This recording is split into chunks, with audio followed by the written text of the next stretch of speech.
నమస్తే, వీటీవీ ప్రేమికి స్వాగతం. జగన్మోహన్ రెడ్డి ఇచ్చినటువంటి పిలుపుకి యావత్ ఆంధ్రప్రదేశ్లో యువత కదం తొక్కుతూ కదిలిందని చెప్పాలి.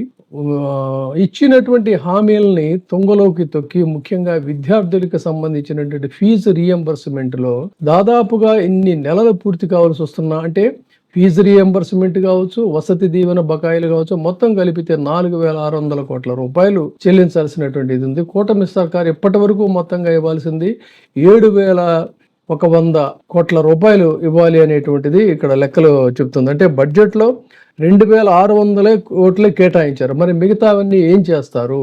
ఇచ్చినటువంటి హామీలు గాలికి వదిలేసేస్తే ఎలా అనే దాని మీద జగన్మోహన్ రెడ్డి గారు ఇచ్చినటువంటి పిలుపుకి ఇవాళ ఒక అనూహ్యమైనటువంటి స్పందన.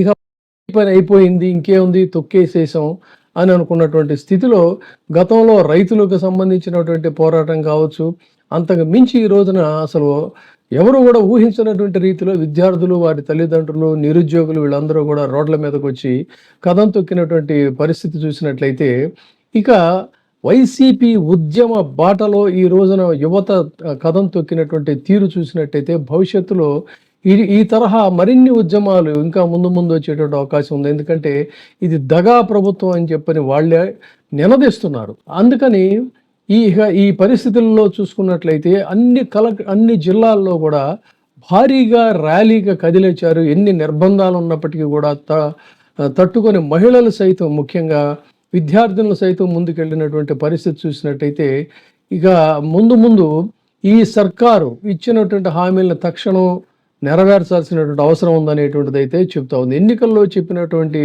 ఉద్యోగాలు ఏమైపోయాయి అని కూడా వాళ్ళు ప్రశ్నిస్తున్నారు. నిత్యం అవమాన భారంతో కాలేజీలకు వెళుతున్నారు, మీ ఫీజు రాలేదు అని అంటే తలెత్తుకోలేకపోతున్నారని విద్యార్థుల తల్లిదండ్రులు ఈ రోజున మీడియా ముందు చెప్తున్న పరిస్థితి. పుస్తలు తాకట్టు పెట్టి బిడ్డల ఫీజుల బకాయిలు చెల్లించినటువంటి తల్లులు కూడా ఆవేదన వ్యక్తం చేస్తున్నటువంటి పరిస్థితి ఉంది. 20 లక్షల ఉద్యోగాలు ఇస్తామని చెప్పన్నారు, అది కూడా నీటి మూట అయిపోయింది. 3,000 చొప్పున నెలకు 3,000 చొప్పున నిరుద్యోగ భృతి ఇస్తామని చెప్పన్నారు, అదేమైపోయిందో తెలియదు.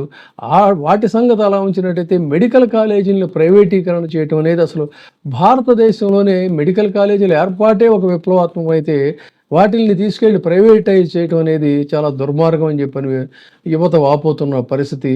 2 ఏళ్లలో 2,500 సీట్లు ఒక మెడికల్ సీటు సంపాదించడం కనా కష్టమైతే 2,500 మెడికల్ కోల్పోయేటువంటి దుస్థితి కూడా ఉంటే దాని మీద కూడా నిమ్మకు నీరెత్తినట్టుగా ఉన్న పరిస్థితి.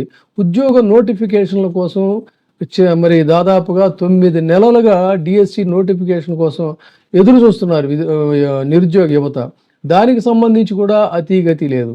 ఇక జాబ్ క్యాలెండరు ఏపీపీఎస్సి ద్వారా చూసుకుంటే ఒక్క నోటిఫికేషన్ అంటే ఒక్కటి కూడా లేదు. గతంలో ఇచ్చినటువంటి 21 నోటిఫికేషన్ల నిర్వహణలో కూడా ఏదో సాకులు చెప్పి దానికి రంధ్రాన్వేషణ చేసి మరీ చేస్తున్నటువంటి పరిస్థితి.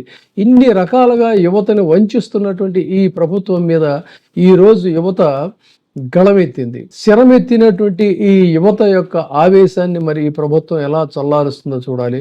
మొత్తంగా చూసుకున్నట్లయితే ఈ రోజున యువతకి నాయకత్వం వహించినటువంటి వైసీపీ భవిష్యత్తులో ఒక ఉద్యమ బావుటాగా మునుముందుగా సాగుతుందని, ఎన్ని నిర్బంధాలు, ఎన్ని అడ్డంకులు, ఎన్ని దుష్ప్రచారాలు చేసినా కూడా ఉద్యమ స్ఫూర్తికి, ఉద్యమ స్పృహకి, ఉద్యమ ప్రస్థానానికి తిరుగులేదనేది మాత్రం మనం చెప్పొచ్చు. Thank you. చూస్తూనే ఉండండి వీటీవీ ప్రైమ్. ఇప్పుడే సబ్స్క్రైబ్ చేయండి, లైక్ చేయండి, షేర్ చేయండి. వీటీవీ ప్రైమ్, మీ ఉత్తమాభిరుచుల సమ్మేళనం.